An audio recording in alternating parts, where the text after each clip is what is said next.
तुम्ही बघितले असेल हल्लीच्या काळामध्ये आमच्या देवळांवरती उठसूट वाटेल ते अशा काही लोक बोलताना तुम्ही बघितले असेल.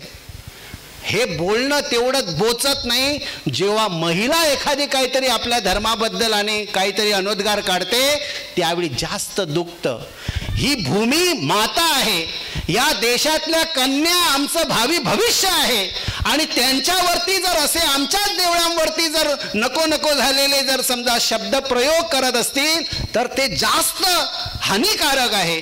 कारण पुढची पिढी जी आहे ती पिढी आम्हाला जर बरी घडवायची असेल तर त्यांच्यावरती देवाधर्माचे संस्कार होणे अत्यंत आवश्यक आहे. आणि मला अभिमान वाटतो माझ्या गोमंतकीयांचा, मला अभिमान वाटतो माझ्या गोमंतकीय देवस्थान प्रमुखांचा की ते आपल्यावरती कोणीही जरी अन्यायास्पद काहीतरी वागले तर ते गप्प बसत नाहीत, उलट ते तुटून पडतात.